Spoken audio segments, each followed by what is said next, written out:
Shalom. Ucap syukur terima kasih kepada Tuhan Yesus Kristus yang baik, sangat baik. Kita ada karena kebaikan Tuhan dan kita boleh kembali dikumpulkan di rumah Tuhan ini. Satu tujuan kita untuk memohon Roh Kudus mengurapi setiap kami di hari yang ketujuh ini. Kiranya Tuhan terus memberikan Roh Kudusnya yang baru buat kita semua.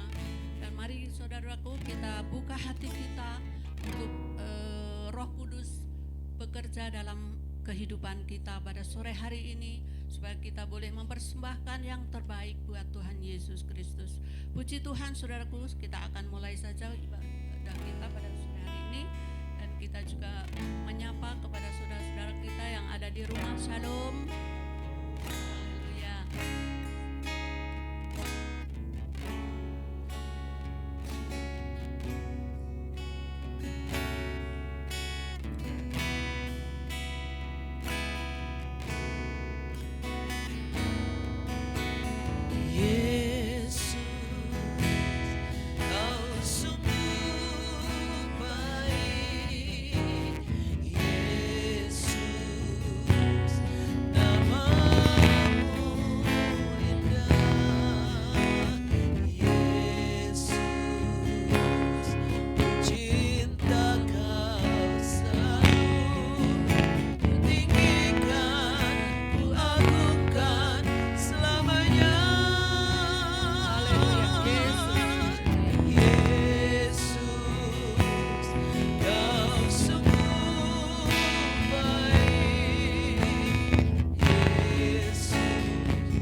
Yesus, Kau sungguh baik. Yesus, namamu indah. Yesus, ku cinta Kau selalu. Ku tinggikan, ku agungkan selamanya. Ku mau memuji-Mu, ku selalu puji-Mu. Ku mau menyembah-Mu, ku selalu sembah-Mu. Kau yang layak terima semua pujian, kemuliaan hanya bagi Tuhan. Ku mau memuji-Mu, ku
semua pujian kemuliaan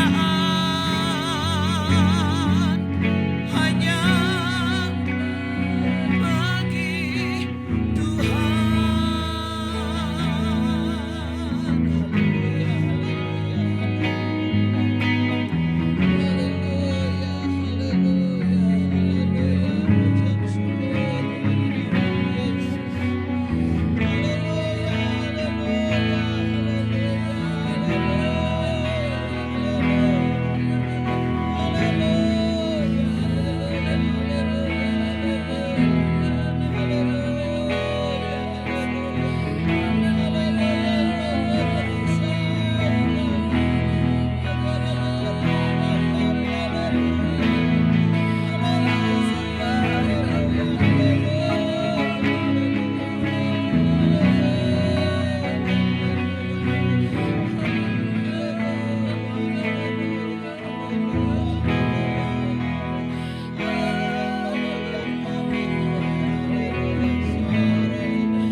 Terima kasih Tuhan Yesus. Kami mengucap syukur kepadamu Tuhan, karena anugerah-Mu yang besar bagi kami Tuhan. Siapakah kami Tuhan sehingga kami Tuhan bisa sore hari ini berkumpul kembali di tempat ini. Semua karena anugerah-Mu Tuhan. Kerinduan hati kami Tuhan, kerinduan hati kami adalah kami bersama-sama mengalami Engkau di tempat ini Tuhan. Mengalami kebesaran Tuhan di tempat ini. Pencurahan Roh Kudus yang kami percaya Tuhan akan lakukan bagi kami semua Tuhan. Jiwa kami dipuaskan, jiwa kami dipuaskan Tuhan. Terima kasih Bapa di surga. Kami percaya Tuhan bahwa Roh-Mu hadir bersama-sama dengan kami, ada di tengah-tengah kami Tuhan. Terima kasih Tuhan. Kami menyerahkan seluruh jalannya doa kami Tuhan, dari awal, pertengahan hingga pada akhirnya. Nama Tuhan yang dipermuliakan dan Tuhan yang melawat kami dengan Roh-Mu Tuhan. Terima kasih Tuhan. Terima kasih Tuhan. Ku mau memuji-Mu. Ku selalu puji-Mu, ku mau menyembah-Mu, ku selalu sembah-Mu. Kau yang layak terima semua pujian, kemuliaan hanya bagi Tuhan.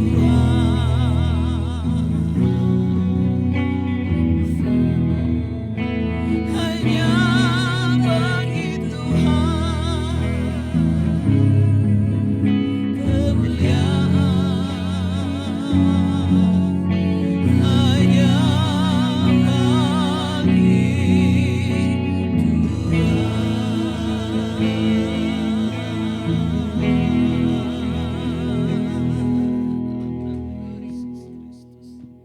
Puji Tuhan. Puji Tuhan saudaraku, kalau kita melihat kembali di firman Tuhan, jangan padamkan roh ya saudaraku. Pada sore hari ini kita angkat pujian api Pentakosta ku punya, ku biarkan menyala. Terus menyala ya saudaraku di dalam Tuhan. Puji Tuhan, kita angkat pujian api Pentakosta ku punya.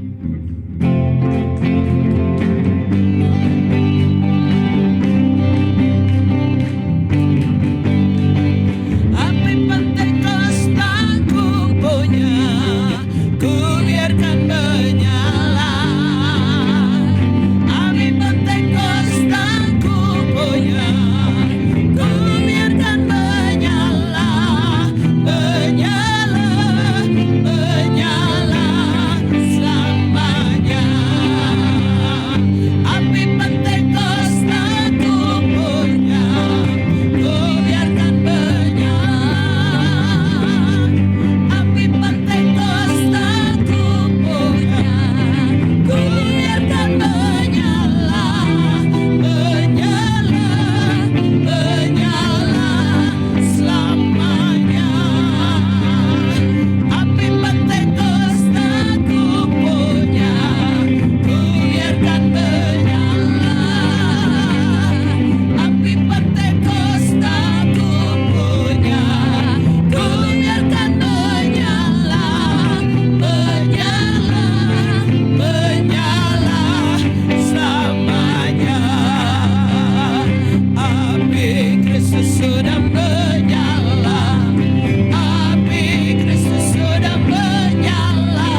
dan menyala.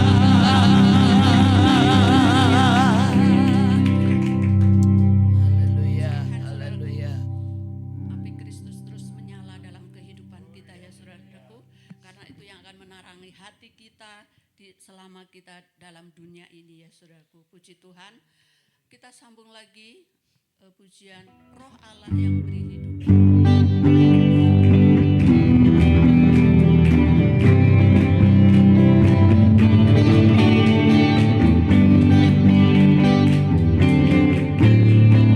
Roh Allah yang beri hidup, dalam Roh-Mu kami bebas dari hukum dosa, hukum maut.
selidiki hatiku,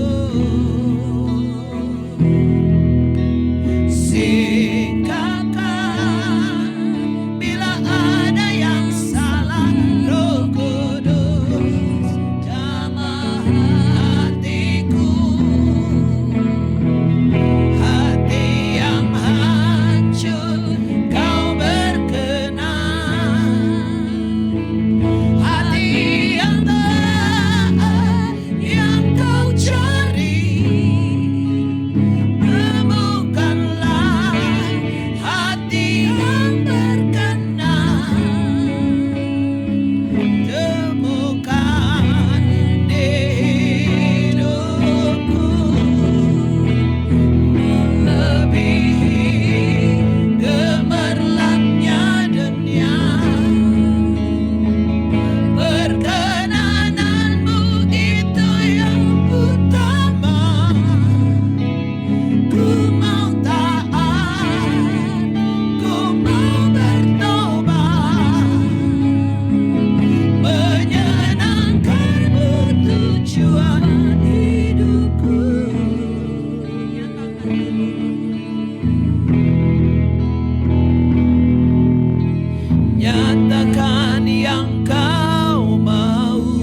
menjadi doa kami Tuhan pada sore hari ini. Tuhan, kami mau kembali mendengarkan firman Tuhan dan kami mau membuka hati kami untuk Kau berbicara kepada kami. Kami mau belajar dari hari ke hari Tuhan, terus diperbaiki oleh kebenaran firman-Mu. Karena kami ingin terus menyenangkan hati Tuhan. Haleluya. Terima kasih Tuhan Yesus. Di hari yang ke-7 ini Tuhan, di mana kami berdoa memohonkan pencurahan Roh Kudus. Kami percaya Roh Kudus sudah ada di tengah-tengah kami dan mau melawat kami, siap untuk melawat kami, menjamah kami. Ajarkan kami untuk membuka hati supaya Roh Kudus itu sungguh-sungguh nyata bekerja Tuhan. Haleluya, haleluya. Bapa dalam sorga, hamba-Mu yang akan menyampaikan firman Tuhan penuh sekali dengan kekurangan, keterbatasan. Tapi biarlah kiranya Tuhan, ini semua bukanlah pekerjaan hamba-Mu sendiri, tapi ini adalah pekerjaan Roh yang ada, Roh Kudus. Bukan oleh kuat gagahku, tapi oleh Roh Kudus, itulah firman-Mu Tuhan. Sebabnya hamba-Mu juga meluaskan pekerjaan Roh di tengah-tengah sidang jemaat-Mu melalui pemberitaan firman Tuhan. Pakai Tuhan dan tuntun hamba-Mu untuk dapat berbicara Tuhan, untuk dapat berbicara sesuai dengan apa yang menjadi isi hati-Mu. Dan kepada kami semua sidang jemaat-Mu yang mendengarkan juga urapan Tuhan turun. Sehingga diberikan pengertian, diberikan pemahaman. Mata hati kami mungkin yang saat ini masih belum terbuka, jadi terbuka. Sehingga bisa melihat perbuatan-perbuatan besar yang Allah lakukan. Haleluya, haleluya. Terima kasih Tuhan. Segala kuasa kegelapan, roh-roh di udara, penghulu-penghulu di udara, burung-burung di udara yang coba mengganggu jalannya pemberitaan firman Tuhan, mengganggu hati kami, perhatian kami, mencuri apa yang ditaburkan, kami patahkan di dalam nama Tuhan Yesus Kristus. Dalam nama Tuhan Yesus Kristus. Tuhan melindungi pribadi lepas pribadi dengan darah-Mu dan juga melindungi ruangan ini Tuhan Yesus. Datanglah kerajaan-Mu, jadilah kehendak-Mu di bumi seperti di sorga. Terima kasih Tuhan, terpujilah nama-Mu, segala kemuliaan dan hormat hanya bagi Engkau saja, sekarang dan sampai selama-lamanya. Dan kami siap untuk mendengarkan firman Tuhan. Di dalam nama Tuhan Yesus Kristus, kami mengucap syukur dan pohonkan doa kami. Haleluya, kita semua yang siap katakan, amin. Philadelphia, kasih persaudaraan. Haleluya, puji Tuhan. Puji Tuhan saudara-saudara, saya berucap syukur kepada Tuhan Yesus yang memberikan saya kesempatan kembali untuk dapat membagikan firman Tuhan pada sore hari ini. Dan terima kasih Bapak Gembala juga Ibu Gembala untuk kepercayaan yang diberikan kepada saya. Biarlah semua yang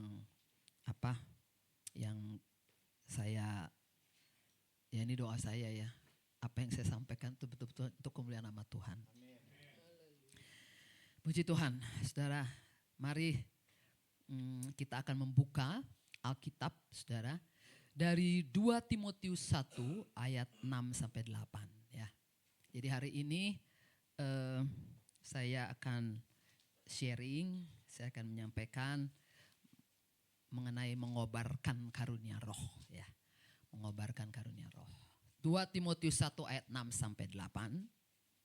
Sudah, kalau sudah ketemu semua, mari kita baca bersama-sama. 1, 2, 3. Karena itulah kuperingatkan engkau untuk mengobarkan karunia Allah yang ada padamu oleh penumpangan tanganku atasmu. Sebab Allah memberikan kepada kita bukan roh ketakutan, melainkan roh yang membangkitkan kekuatan, kasih dan ketertiban.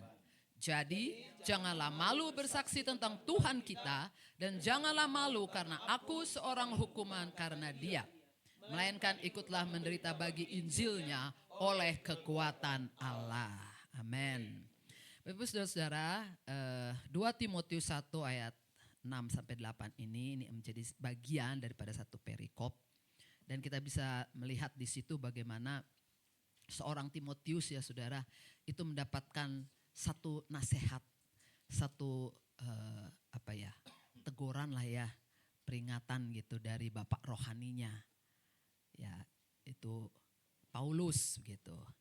Dan di sana dikatakan bahwa Timotius itu harus terus menyalakan karunia Allah ya, supaya dia gak malu bersaksi tentang Tuhan dan juga tentang bapak rohaninya, tentang Paulus. Jadi rupanya waktu itu Paulus sudah dipenjara, dihukum. Nah mungkin itu memberikan keraguan bagi yang namanya Timotius, sehingga kemudian Paulus memberikan nasihat ini. Nah saudara, kalau kita lihat ya,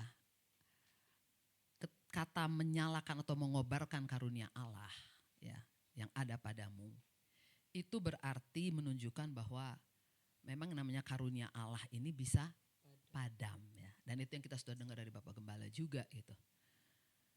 Sehingga memang harus ada upaya dari kita gitu ya, untuk kita mengobarkan gitu, menyalakan. Tadi pujian kita kan bilang, api Pantekosta ku punya, ku biarkan menyala. Api Kristus sudah menyala, menyala begitu ya saudara ya. Nah sekarang pertanyaannya saudara, kenapa sih bisa meredup gitu ya. Dan kalau sudah meredup dikatakan kita gak bisa lagi bersaksi tentang Tuhan kita Yesus Kristus. Nah saudara, mari kita lihat ada beberapa bagian yang akan saya sampaikan sebelum nanti kita masuk kepada 2 Timotius 1 ayat 6-8 ini ya saudara. Apa sih sebenarnya karunia Roh Kudus, karunia roh itu? Karunia gitu ya. Ini juga mungkin sudah disampaikan oleh Bapak Gembala, jadi sebagai pengulangan saja ya saudara. Kata karunia kalau dalam Alkitab kita itu karunia. Tapi kalau kita lihat dari karunia roh, karunia gitu ya. Tapi kalau kita lihat dari Alkitab Yunani, bahasa Yunani, itu ada 3 kata yang dipakai. Menunjukkan penekanan daripada apa sih aspek karunia itu begitu ya. Nah saudara, kata pertama yang dipakai itu adalah karis. Karis ya, charis tulisannya C-H-R-I-S. Mungkin saudara kalau apa sih charis? Karisma. Nah itu bahasanya karisma, itu orang punya. Nah itu saudara, itu karis ya. Karis itu apa sih sebenarnya? Karis itu berbicara mengenai menekankan kepada yang namanya aspek kapasitas. Kapasitas seseorang dalam pelayanan saudara, kapasitasnya gitu. Kapasitas, saudara tahu kapasitas itu apa ya, kemampuan, kapabilitas gitu ya, itu kapasitas itu bicara ya saudara. Nah itu kata karis yang seperti itu ada di 1 Korintus 12 ayat 7-11 ya saudara ya. Saudara catat saja, atau coba boleh kita lihat 1 Korintus 12 ayat 7-11. 7 bukan 17 ya. Tetapi kepada tiap-tiap orang dikaruniakan penyataan, bukan. Roma 12 ayat 6-8. Betul. Roma ya. Roma 12 ayat 6-8 ya. Karisma.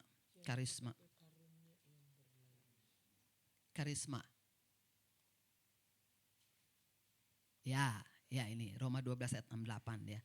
6-8. Itu yang disebut dengan karis. Jadi kapasitas kita gitu. Oke. Kemudian kata yang kedua saudara bisa lihat lah, itu nanti saudara list sajalah. Ada bernubuat, kemudian ada apa lagi di situ? Mengajar, menasihati, gitu ya, melayani, membagi-bagikan sesuatu, gitu kan, berbelas kasihan, memberi pimpinan, itu saudara, kemurahan, nah itu di situ. Itu semua itu kapasitas saudara. Ya.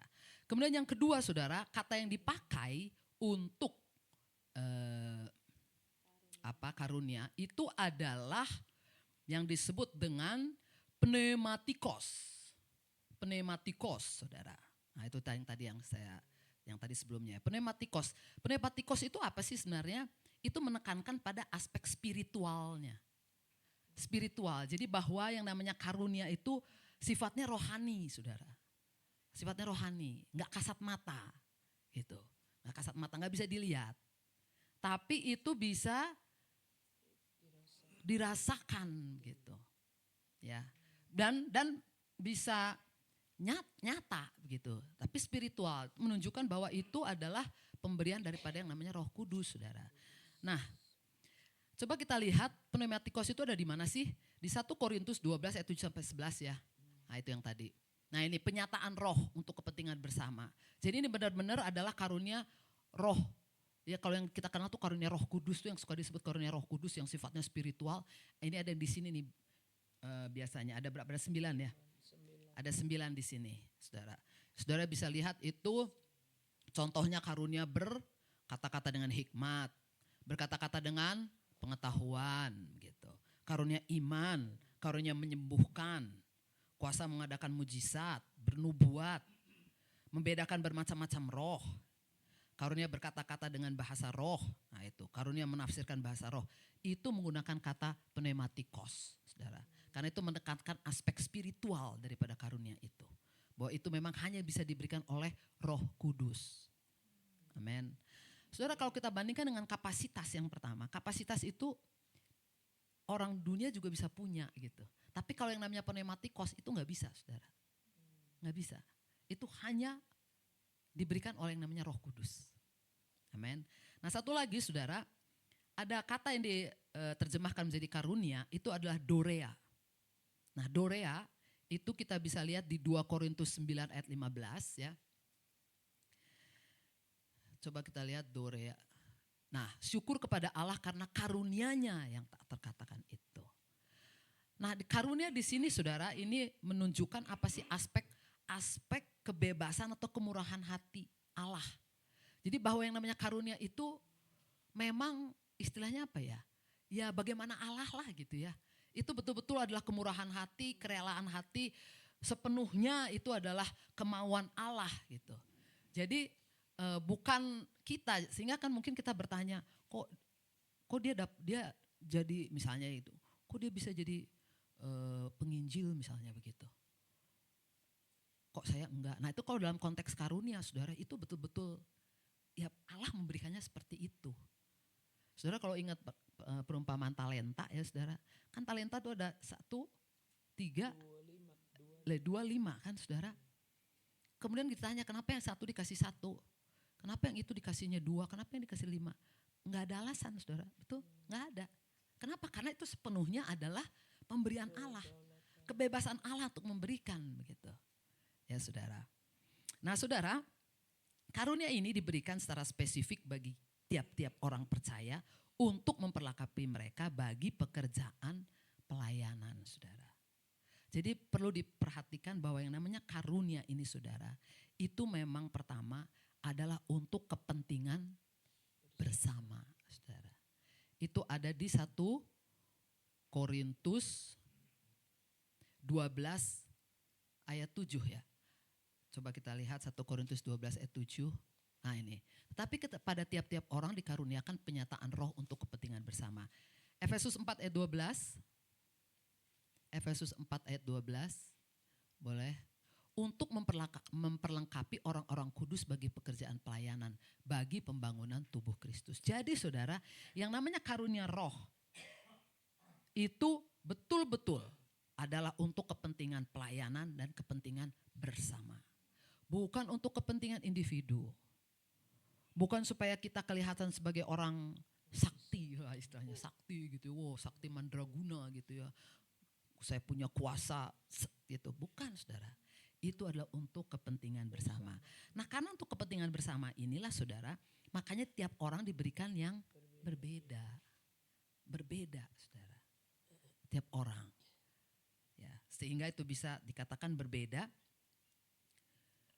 bagi pekerjaan pelayanan, sehingga kita bisa saling melayani, saling melengkapi, bisa saling menolong, bisa saling berbagi, Saudara. Itulah kenapa diberikan berbeda antar kita, gitu ya, karunia roh. Nah Saudara, tujuan dari pemberian karunia roh ini apa sih pada akhirnya Saudara? Ya. Coba kita lihat Efesus 4 ayat 11 sampai 12 ya. Efesus 4 ayat 11 sampai 12. Nah ini. Coba kita lihat ayat 7-nya dulu. Ayat 7-nya. Nah ini. Tetapi kepada kita masing-masing telah dianugerahkan kasih karunia menurut ukuran pemberian Kristus, ya saudara. Kepada kita masing-masing telah dianugerahkan kasih karunia. Ini menggunakan kata charis, di sini charis ya, kapasitas, jadi istilahnya menurut ukuran pemberian Kristus. Jadi istilahnya itulah Tuhan kasih kepada kita. Nah, kemudian baru kita lihat ayat 11-nya. Dan ialah yang memberikan baik kepada baik rasul-rasul. Jadi rasul-rasul, nabi-nabi, pemberita-pemberita Injil maupun gembala-gembala dan pengajar-pengajar itu juga karunia, saudara. Karunia. Selain para rasul, nabi, pemberita Injil, gembala-gembala dan pengajar itu juga memiliki karunia sebagai individu ya. Mereka juga memiliki karunia. Karunia mungkin bernubuat, karunia mengajar gitu. Tapi ternyata jabatan itu pun adalah karunia, saudara. Jadi itulah pemberian Allah. Itu adalah kapasitas yang diberikan.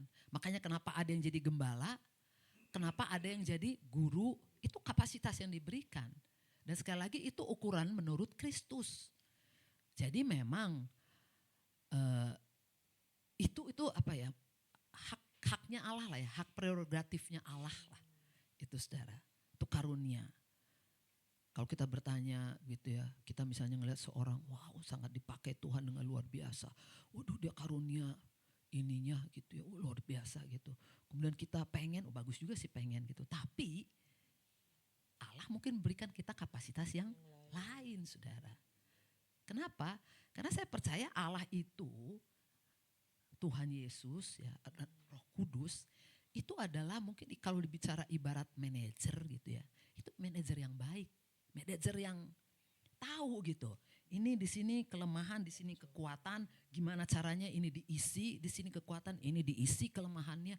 Jadi saling melengkapi, saudara. Itulah karunia Roh itu, seperti itu. Nah saudara, apa sih tujuan akhir dari pemberian karunia Roh ini ya saudara? Jadi kalau kita baca di Efesus, coba ya saya kembali ke Efesus 4 ayat 11. Dan ialah yang memberikan baik rasul-rasul maupun nabi-nabi, baik pemberita-pemberita Injil maupun gembala-gembala dan pengajar, lanjut, untuk memperlengkapi orang-orang kudus bagi pekerjaan pelayanan bagi pembangunan tubuh Kristus. Jadi tujuannya saudara tidak lain tidak bukan adalah pembangunan tubuh Kristus ya saudara. Nah coba lihat ayat 13-nya. Sampai kita semua telah mencapai kesatuan iman dan pengetahuan yang benar tentang anak Allah, kedewasaan penuh dan tingkat pertumbuhan yang sesuai dengan kepenuhan Kristus. Jadi saudara, kalau saya bisa mengartikan bahwa yang namanya karunia Allah, karunia Roh itu diberikan dalam satu jemaat ya saudara. Dalam satu jemaat gitu, dalam satu gereja gitu. Itu tujuan akhirnya itu adalah bagaimana antara karunia Allah yang memperlengkapi pelayanan tadi dengan kesatuan jemaat itu akan memberikan yang namanya pertumbuhan rohani. Kedewasaan rohani, saudara.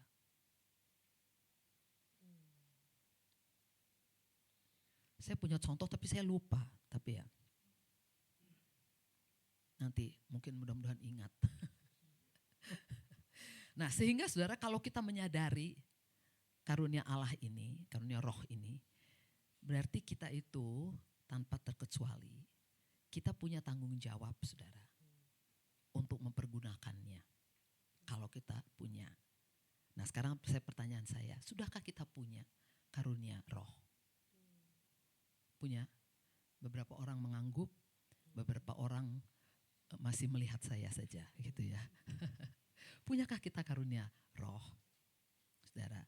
Nah saudara, tapi mungkin yang sekarang kita bisa bisa lihat atau bisa kita pelajari, bagaimana sih sebenarnya yang namanya karunia Roh itu bisa kita terima. Karunia Roh itu bagaimana supaya kita bisa terima. Nah saudara, yang pertama saya mau bacakan kita dari Kisah 2 ayat 38 ya.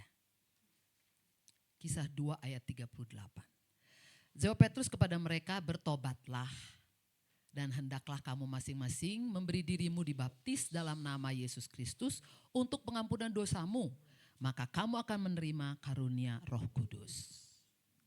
Saudara, jadi langkah pertama kalau kita mau menerima yang namanya karunia Allah, itu adalah harus bertobat dan kemudian berbalik, menerima Yesus sebagai Tuhan dan Juru Selamat, kita dibaptis untuk mendapatkan pengampunan dosa, dan kemudian disitulah dikatakan kamu akan menerima karunia Roh Kudus. Kalau terjemahan baru edisi kedua, saudara, itu kamu akan menerima karunia, yaitu Roh Kudus. Tapi bagi saya ya itu sama. Intinya saudara bahwa karunia Roh Kudus itu kita bisa terima kalau kita menerima Roh Kudus. Roh Kudusnya dulu harus diterima dulu. Gitu. Dan kapan kita menerima Roh Kudus? Ketika kita bertobat, saudara. Bertobat dan kemudian kita memberi diri, kita dibaptis sebagai tanda pengampunan dosa. Ya, kita menerima Yesus sebagai Tuhan dan Juru Selamat. Disitulah kita menerima yang namanya Roh Kudus. Nah saudara, apa sih sebenarnya yang terjadi ketika kita menerima Roh Kudus? Apa sih? Coba kita lihat itu di Yohanes 20 ayat 22, saudara. Yohanes 20 ayat 22. Nah, dan sesudah berkata demikian, ia mengembusi mereka dan berkata, terimalah Roh Kudus. Saudara, ini peristiwa ini terjadi sesudah Yesus bangkit dari kematian, sebelum dia naik ke sorga. Ya, sebelum dia naik ke sorga. Dikatakan dia bertemu dengan murid-muridnya, kemudian dia mengembusi mereka dan berkata, terimalah Roh Kudus. Apakah memang murid-murid Tuhan Yesus sebelumnya belum menerima Roh Kudus? Memang belum, saudara. Karena Yesus belum dipermuliakan. Roh Kudus akan datang kalau Yesus sudah dipermuliakan. Di manakah Yesus dipermuliakan? Ketika dia mati di atas kayu salib. Dan bagi manusia, saudara, bagi murid-murid, ketika Yesus mati di atas kayu salib mengampuni dosa, berarti mereka yang menerima, percaya, itu dibereskan istilahnya. Dosa itu diampuni sehingga bisa menerima yang namanya Roh Kudus. Diembusi, saudara, kata diembusi itu sama dengan kata diembusi yang juga ada di Kejadian 2 ayat 7. Ketika Allah mengembuskan nafas kehidupan kepada manusia, saudara. Ketika itulah Tuhan Allah membentuk manusia itu dari debu tanah dan menghembuskan nafas hidup ke dalam hidungnya. Demikianlah manusia itu menjadi makhluk yang hidup. Itu sama kata mengembusnya. Kemudian kalau kita lihat juga di Yehezkiel 37 ayat 9. Ini berbicara mengenai tulang kering yang dihidupkan. Ya, mungkin ingat pujian tahun Yobel, kok tahun Yobel sih? Zaman Elia. Nah, itu kan. Nah, ini, maka firman-Nya kepadaku, bernubuatlah kepada nafas hidup itu. Bernubuatlah hai anak manusia dan katakanlah kepada nafas hidup itu. Beginilah firman Tuhan Allah, hai nafas hidup, datanglah dari keempat penjuru angin dan berhembuslah ke dalam orang-orang yang terbunuh ini. Supaya mereka hidup kembali. Ya saudara, kata berhembus ini sama dengan apa yang Yesus lakukan bagi murid-muridnya. Apa sih maknanya? Ketika kita menerima Roh Kudus, saudara, Yesus itu memberikan Roh Kudus sehingga roh kita, roh manusia yang tadinya mati itu, saudara. Mati kenapa? Mati karena terputus dari Allah. Tidak bisa berhubungan dengan sumber kehidupan itu, saudara. Sehingga kita mati. Roh manusia itu.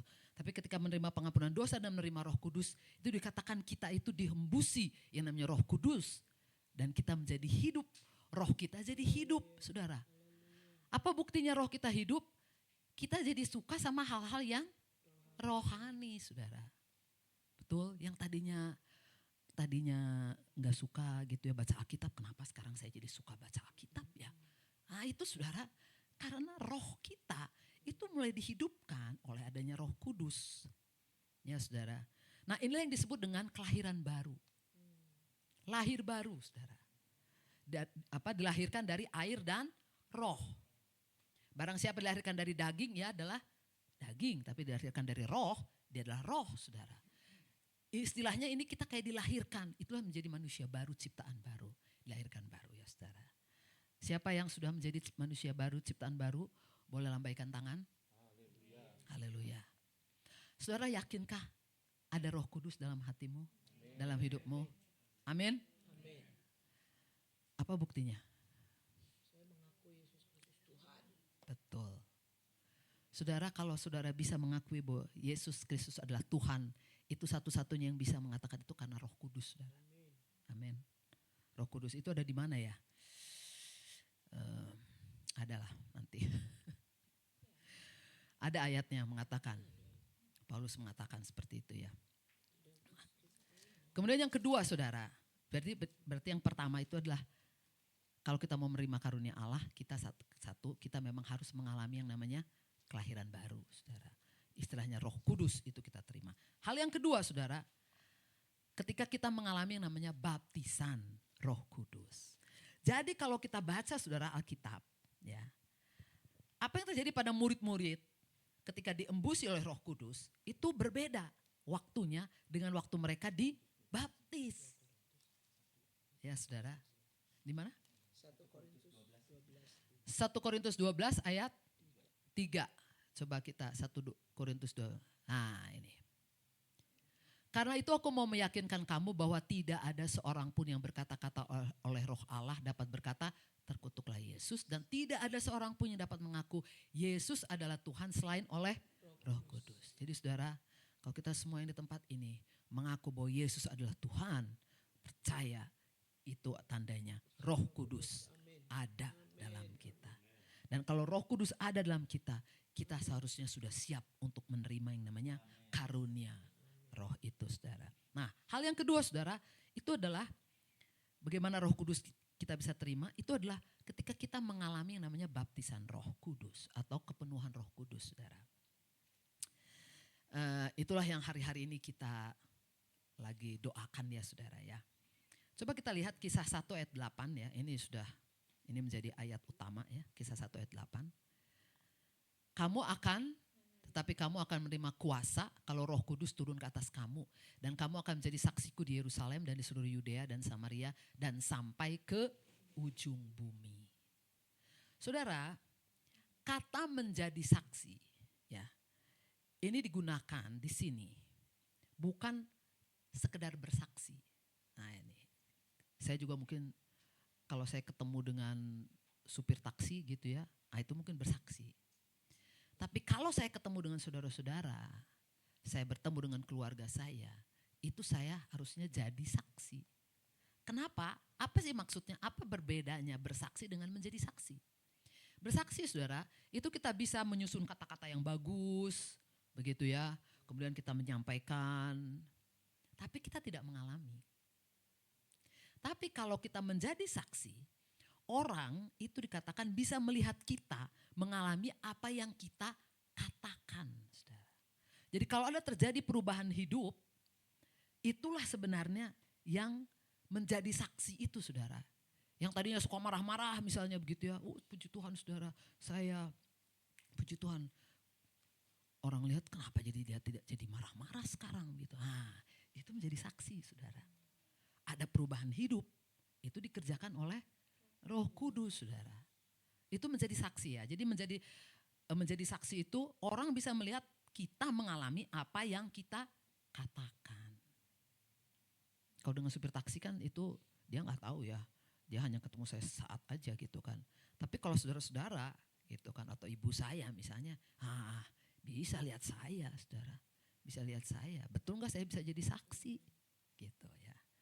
Nah kemudian saudara, bagaimana kita bisa menjadi saksi? Nah itulah kalau kuasa turun ke atas kita. Amin. Kalau kuasa Roh Kudus itu turun, disitulah kita bisa menjadi saksi. Kenapa? Karena kuasa Roh Kudus akan membawa kepada perubahan hidup. Nah saudara, apa sih yang dikerjakan oleh kuasa Roh Kudus ini? Ya, kemarin sudah disampaikan dunamis ya saudara. Jadi ada dua, saudara, kuasa yang bekerja itu. Yang pertama itu adalah kuasa ke dalam diri kita sendiri. Amin. Kuasa. Tapi kemudian juga kuasa yang keluar. Dari keluar diberikan, itulah yang disebut kapasitas tadi. Itu yang disebut dengan penyataan, itu yang namanya karunia roh, saudara. Jadi kuasa yang diberikan untuk keluar gitu dari diri kita, itulah menghasilkan karunia-karunia roh. Tapi kalau ke dalam, bagi kita menghasilkan yang namanya buah roh, saudara. Itulah kuasa yang bekerja sehingga kita bisa menjadi saksi. Sehingga saudara, kalau kita melihat dari hal ini, bagaimana kita bisa menerima karunia roh? Pertama kita perlu lahir baru, kemudian kita perlu mengalami yang namanya baptisan roh. Ya saudara, dan kepenuhan roh. Disitulah karunia Allah itu akan melimpah, ditambahkan lagi, ditambahkan lagi, ditambahkan lagi. Karena yang namanya Roh Kudus itu kan apa ya? Kalau menurut saya tuh pengalaman saya sebagai seorang yang mengalami ya saudara ya. Berapa banyak di sini kalau saya boleh tanya sudah mengalami baptisan Roh Kudus? Boleh acung tangan. Amin. Saudara, satu hal kalau kita mengalami baptisan roh, ya, itu kita bisa merasakan ada satu kapasitas, ada satu dorongan yang begitu kuat, saudara, yang kita tuh nggak bisa tahan, saudara, nggak bisa kita tahan. Itu pengalaman saya. Saya mungkin kalau saya boleh saksikan di sini ya, supaya saudara-saudara juga tahu bahwa ini memang pengalaman nyata ya saudara, yang namanya baptisan roh. Ketika saya pertama kali mendapatkan baptisan Roh Kudus, itu saudara terjadi waktu saya di Cilacap, saudara. Di Cilacap. Waktu itu dalam doa 10 hari, karena saya kan di sana bergereja di GPDI ya saudara. Jadi kami doa 10 hari, dan kemudian Bapak Gembala di situ waktu itu, Om Siregar ya. Dia bilang sama saya, dia tahu waktu melihat saya berdoa, dia tahu bahwa Roh Kudus itu sebenarnya sudah mau datang lah begitu ya. Jadi dia bilang sama saya, ngomong saja terus haleluya, haleluya, haleluya. Bebaskan rohmu, haleluya, haleluya gitu. Itu saudara. Dan itu yang saya lakukan. Puji Tuhan saudara. Betul, saya dapat yang namanya baptisan Roh Kudus. Apa tandanya? Bercakap-cakap dengan bahasa roh atau bahasa lidah. Bercakap-cakap. Dan saudara, itu enggak hanya bercakap-cakap sebenarnya. Kalau kita bicara soal pengalaman itu. Itu akan kita rasakan sesuatu yang berbeda yang membuat kita ingin kembali lagi, ingin kembali lagi. Betapa indahnya, betapa nikmatnya, betapa luar biasanya. Itu ada satu perasaan yang luar biasa saudara. Makanya jangan takut. Saudara, kita justru akan mengalami hal yang luar biasa saudara. Ketika kita mengalami yang namanya baptisan Roh Kudus. Saya ingat sekali ketika saya sudah mendapatkan dan saya bisa bercakap-cakap gitu ya dengan bahasa roh. Itu namanya di kantor saudara. Di kantor itu ingat dia tuh, aduh kapan lagi nih saya pulang nih. Saya pengen cepet-cepet lagi berdoa, saya pengen lagi. Nah itu saudara. Itulah kuasa Roh Kudus tadi yang di kedalam. Tapi kemudian kita bisa melihat Tuhan mulai perlengkapi kita dengan karunia-karunia roh. Gitu saudara. Amin. Nah kemudian yang kedua saudara, pengalaman saya adalah ketika saya juga mengalami lagi. Ini juga satu kepenuhan roh. Makanya kalau menurut kepenuhan roh itu bisa terjadi ya berkali-kali ya. Makanya kenapa 10 hari ini kita adain ini setiap tahun ya itu supaya kita dipenuhi lagi, sudah diperbaharui lagi. Saya mengalami saudara. Dan kali ini lebih dahsyat kalau menurut saya. Makanya Roh Kudus itu sebenarnya kalau menurut saya pekerjaannya itu limitless. Tidak terbatas saudara. Bagi kita tuh rasanya kayaknya udah inilah gitu ya, ini kayaknya udah puncaknya. Enggak, ternyata sama Roh Kudus dikasih lagi yang lebih lagi saudara. Jadi waktu itu saudara saya mengalami lagi di waktu itu di Park Royal, jadi di gereja Omul ya, House of David Beleza. Jadi waktu itu kami lah 10 hari juga, dalam 10 hari. Lalu saya ada pelayannya dari luar ya, suami istri yang memang dipakai oleh Tuhan. Entah kenapa saudara, ibu ini tahu-tahu datang sama saya dan dia tumpang tangan sama saya. Saudara, apa yang terjadi pada saya nangis senangis-nangisnya. Kenapa? Ada satu dosa yang saya masih pegang saat itu saudara. Tapi begitu Roh Kudus itu datang sama saya nangis-nangisnya. Saya menyesal-menyesalnya. Saya minta ampun sama Tuhan. Saya jadi mengerti sekali yang namanya hati seorang Bapa itu. Bahwa dia gak suka sama yang namanya dosa. Gak suka. Saudara, itu saya dapatkan pada saat baptisan roh itu. Dan apa yang saya rasakan, apa yang ada dalam diri saya meledak itu jauh lebih besar lagi. Buktinya apa saudara? Besoknya begitu datang ke kantor, saya langsung bersaksi sama bos saya. Bapak, saya mengalami suatu hal yang luar biasa dalam kehidupan saya. Bapak bingung dia. Where nih? Ya Pak, Roh Kudus menjamah saya. Saya begitu saudara. Begitu luar biasanya. Dan itu makanya saya aminkan saudara apa yang terjadi di Kisah Rasul 1 ayat 8 ini gitu.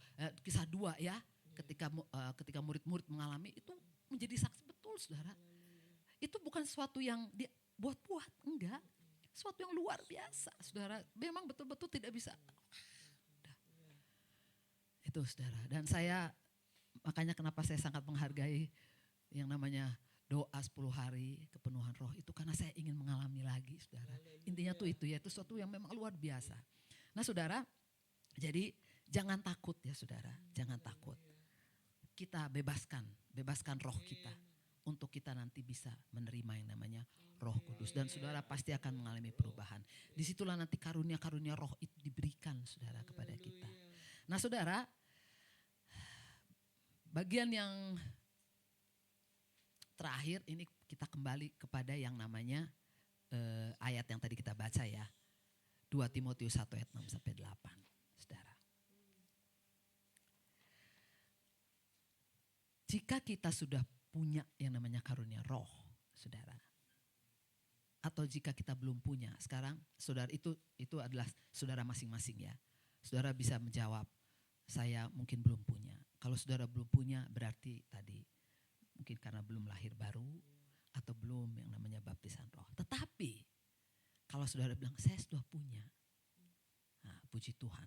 Pertanyaannya saudara, ternyata sekalipun kita sudah punya karunia roh, itu bisa tidak menyala atau bisa tidak kelihatan, saudara.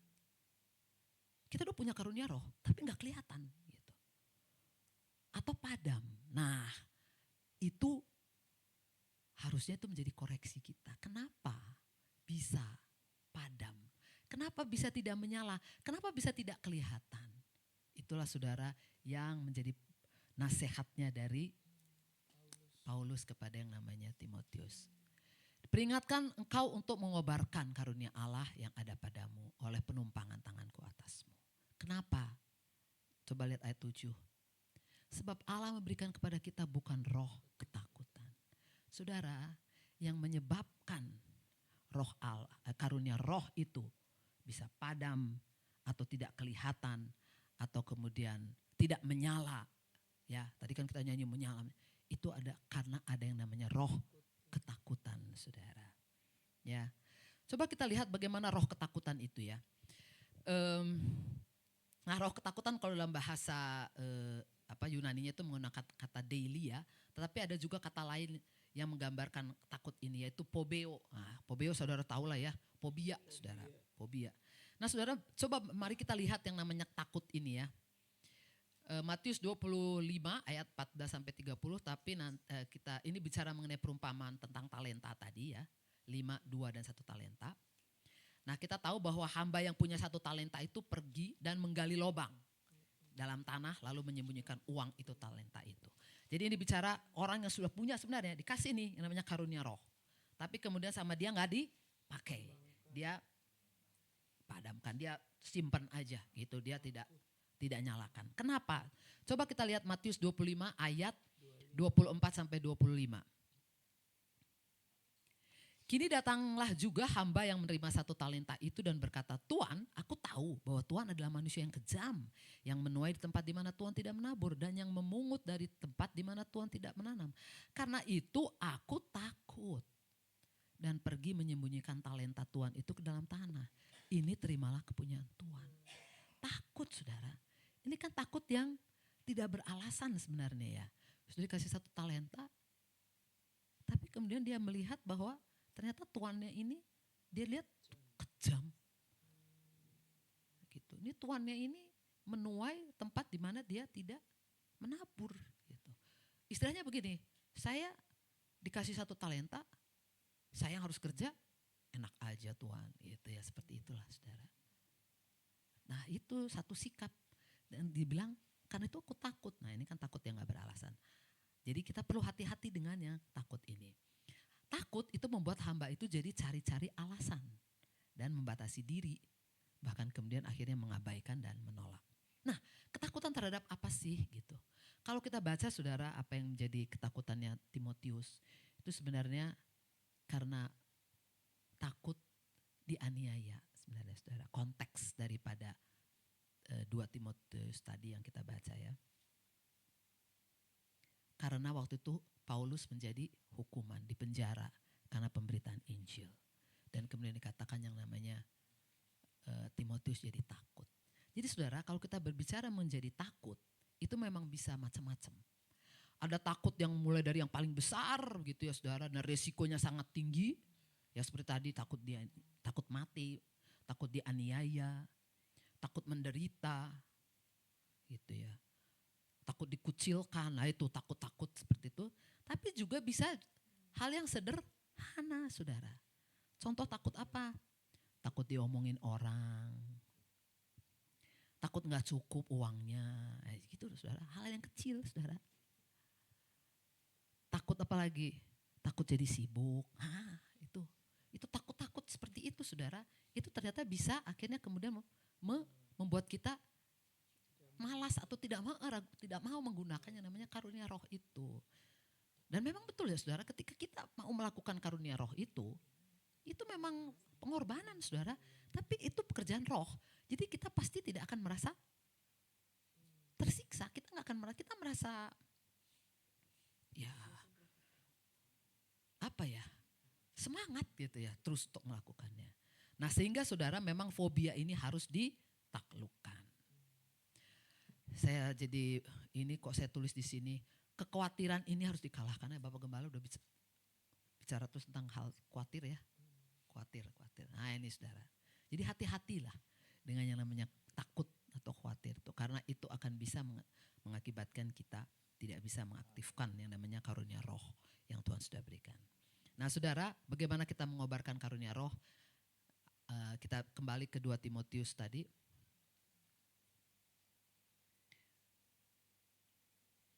7 coba lihat 7, 8, 7. Jadi bagaimana kita bisa mengalahkan roh ketakutan itu? Ada 3 saudara yang dibangkitkan sebenarnya oleh Roh Kudus. Yang namanya kekuatan, kasih, dan ketertiban. Amin. Saudara kekuatan, nah ini kita lihat satu-satu ya. Kekuatan saudara itu menggunakan kata dunamis di sini. Jadi kuasa. Kuasa, kemampuan, kesanggupan, tenaga. Ya.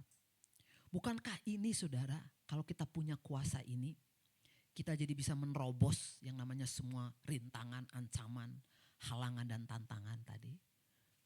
Ya, bukankah dengan kuasa ini, dengan kekuatan ini kita jadi bisa mengatasi yang namanya rasa takut tadi, gitu ya saudara. Coba kita lihat 2 Korintus 11 ayat 23 sampai 27. 2 Korintus 11 ayat 23 sampai 27.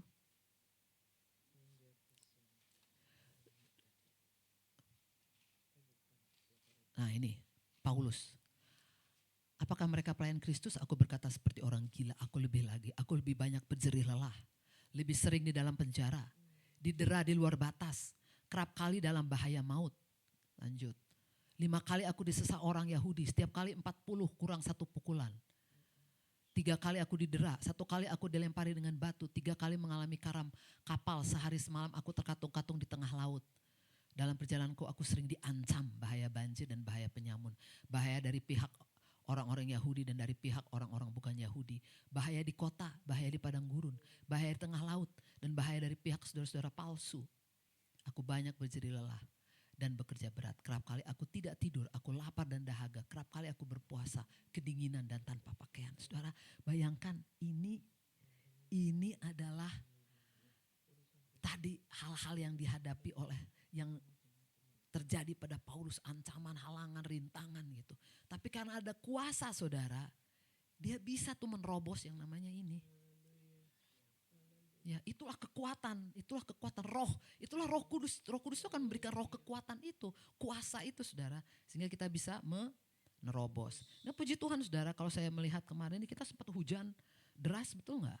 Tapi ketika kita udah bicara sama mama, waduh gimana ini yang naik motor, kasihan, ternyata penuh. Itu karena ada kuasa saudara, ada kekuatan. Puji Tuhan. Nah yang kedua saudara, kasih. Ya. Kalau kita kembali ke 2 Timotius tadi, 2 Timotius 1 tadi, roh yang dibangkitkan itu roh kasih saudara, roh yang membangkit maaf. Roh Kudus itu akan membangkitkan kasih saudara. Nah kasih di sini menggunakan kata agape atau kasih yang tidak bersyarat. Kasih yang tidak melihat lagi alasan saudara. Tapi bukankah kasih seperti ini itu yang akan menyebabkan kita bisa mendahulukan kepentingan orang lain? Bisa membuat kita melakukan hal-hal yang spektakuler karena kita ingin menyenangkan hati orang lain. Bukankah itu kasih saudara?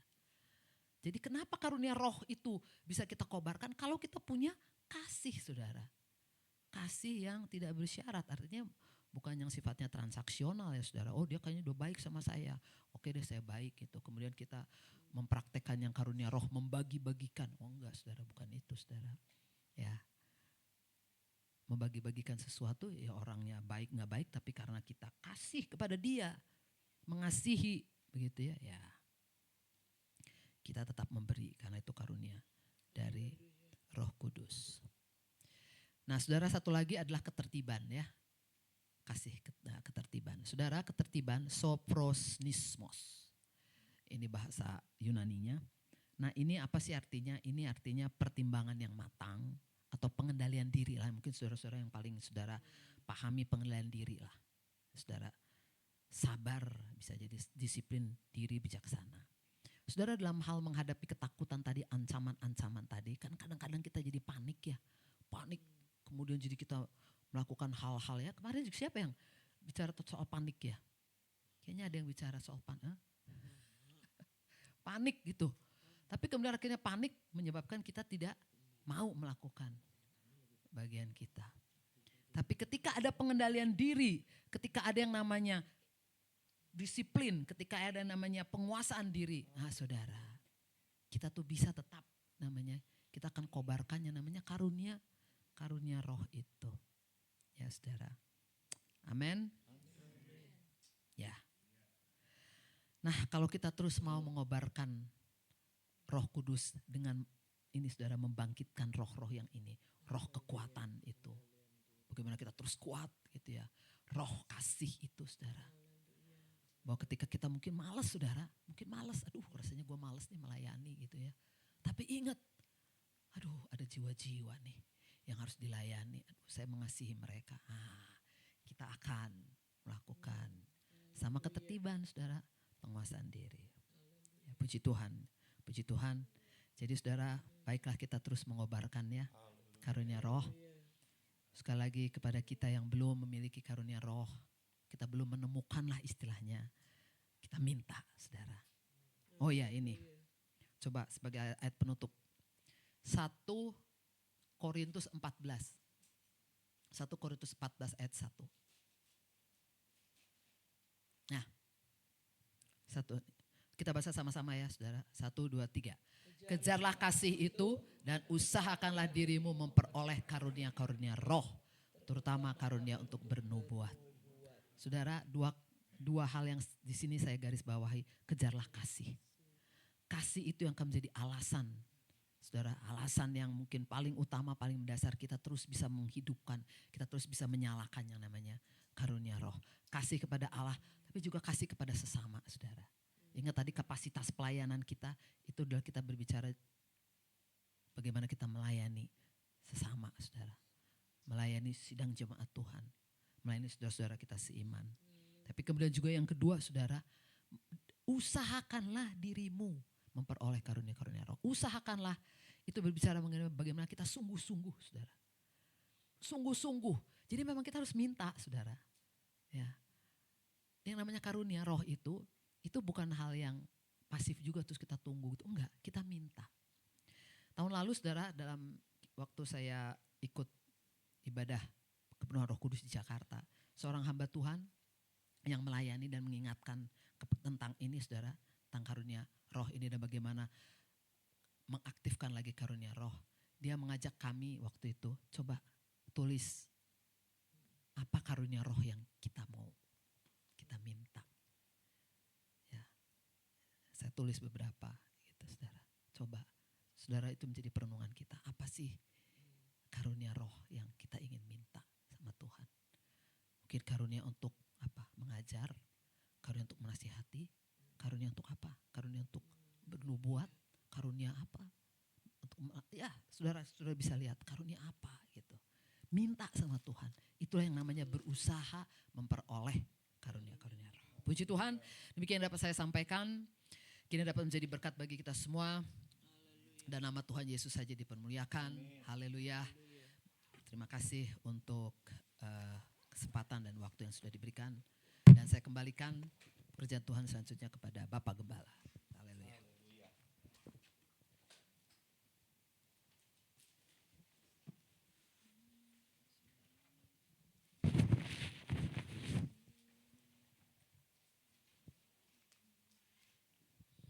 Puji Tuhan, saudara. Mari kita semua satu hati untuk kita sama-sama lagi berdoa. Kiranya Tuhan memenuhi kita dengan kuasa Roh Kudus. Saudara yang sudah pernah penuh Roh Kudus, mari tetap kita harus berdoa kepada Tuhan. Supaya Roh Kudus itu ada tetap dalam hidup kita.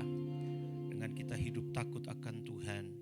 Saudara yang belum pernah dibaptis oleh Roh Kudus, sama-sama sehati kita minta. Supaya Roh Kudus itu tetap mengalir. Dan kalau Roh Kudus itu mengalir, dia akan memberikan kepada kita kekuatan. Dia akan memberikan kepada kita bukan roh kekhawatiran, tetapi roh kekuatan. Bukan roh ketakutan, tetapi Tuhan akan melipat gandakan keberanian kita. Khususnya dalam kita melayani Tuhan dan mengasihi Tuhan. Haleluya. Puji Tuhan, haleluya. Penuhi sekarang Tuhan, penuhilah hidupku. Penuhi sekarang Tuhan, penuhilah hidupku.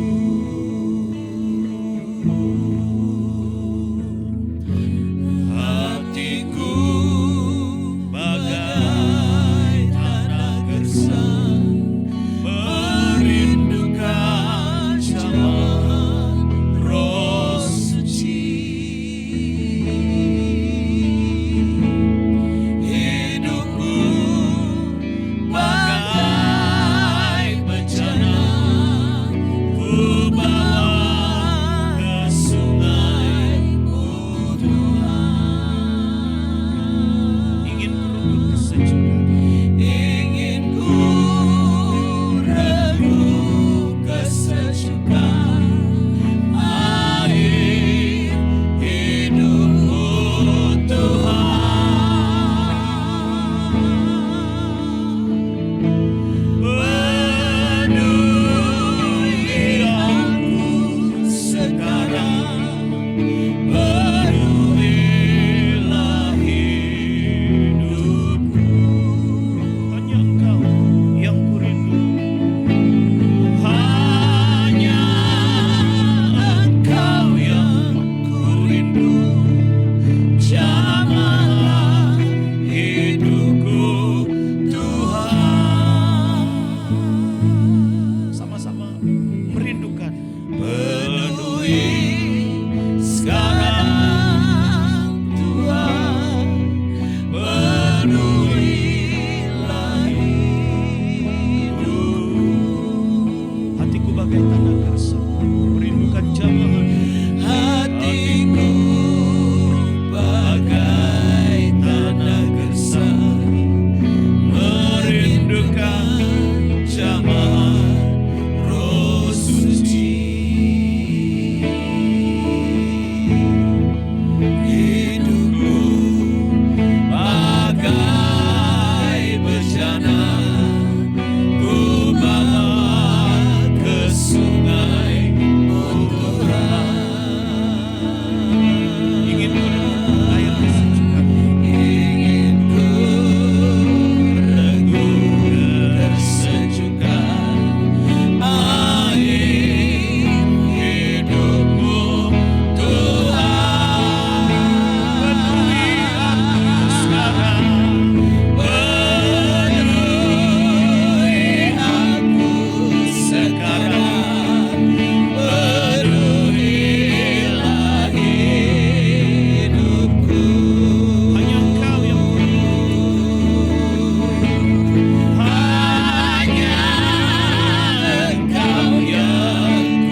meninggikan Tuhan, pasti Roh Kudus turun.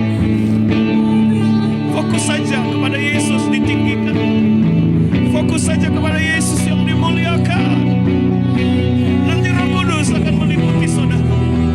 Nanti Roh Kudus itu akan menjamah saudara. Tinggikan Tuhan, tinggikan Dia. Haleluya. Haleluya.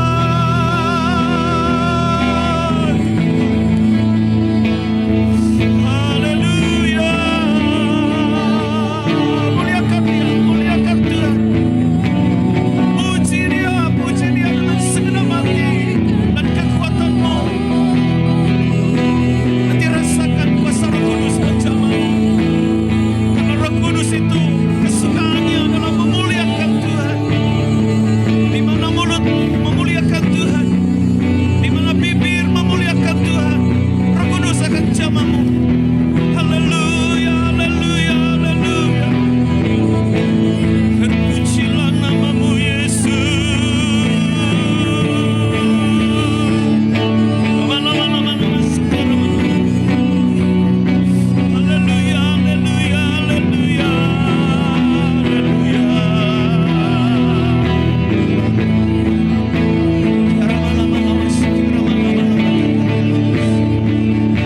Terima kasih Tuhan. Terima kasih Yesus. Terima kasih. Engkau Allah kami, Engkau yang patut kami tinggikan. Engkau Raja. Haleluya, haleluya.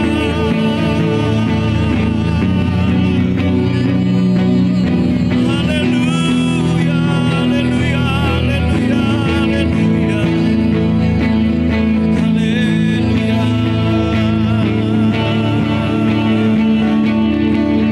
Terima kasih Yesus. Haleluya, haleluya, haleluya, haleluya. Kami perlu jamaah Tuhan. Kami perlu kuasa-Mu Tuhan. Haleluya.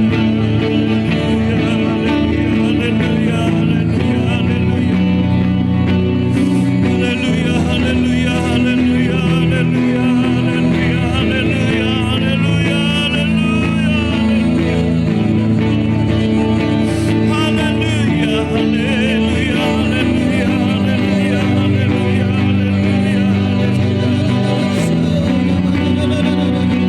Haleluya, haleluya, haleluya, haleluya.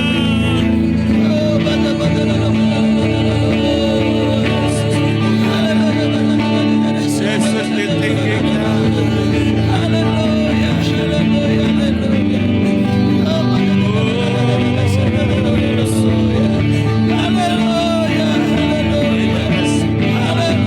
Terima kasih. Pengamatan. Terima kasih buat karisma, karunia-karunia yang Tuhan titipkan kepada setiap kami untuk kami boleh terbangun dan membangun Kristus, menguatkan satu sama lain, menopang satu sama lain. Haleluya. Terima kasih. Berkuasa yang sudah menyatakan. Haleluya, haleluya, haleluya, haleluya.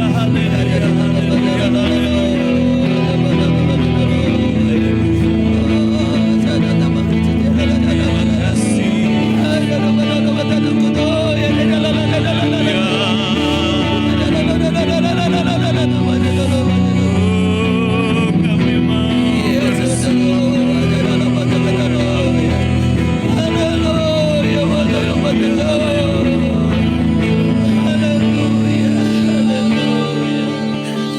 Oh, kami mau Bapa kami di dalam sorga, kami mengucap syukur buat kasih sayang Tuhan. Kami percaya Roh Kudus diberikan kepada kami karena Tuhan mengasihi kami. Tuhan tidak mau dari seorang pun yang ada di tempat ini khususnya. Tuhan tidak mau kami jatuh. Tuhan mau supaya kami terus berjalan di dalam kuat kuasa-Mu. Oleh sebab itu Engkau curahkan Roh Kudus kepada kami semua, supaya dalam pengiringan kami kepada Tuhan kami kembali kuat, Kami kembali diberikan satu kekuatan yang baru oleh Tuhan. Menghadapi masalah, menghadapi tantangan, air mata dan penyakit. Itu bukan lagi menjadi halangan. Karena Tuhan memberikan kepada kami kekuatan. Memberikan kepada kami kasih kepada Tuhan. Untuk melakukan pekerjaan Tuhan. Oleh sebab itu Tuhan, ketika Engkau curahkan Roh Kudus kepada kami, itulah bentuk kasih sayang Tuhan kepada kami. Dan kami mengucap syukur buat kebaikan Tuhan. Terima kasih buat firman-Mu, terima kasih buat kuasa Roh Kudus yang Tuhan berikan kepada kami malam ini. Biarlah kami terus pelihara, terus berkobar dalam hidup kami. Untuk kami terus pakai dalam kami melayani Tuhan. Untuk kami terus memuliakan Tuhan. Untuk kami menjadi saksi Tuhan yang hidup. Bukan saja lewat mulut kesaksian kami, tetapi lewat tutur kata, tingkah laku dan suri teladan dalam kehidupan kami yang sudah diubahkan oleh Roh Kudus.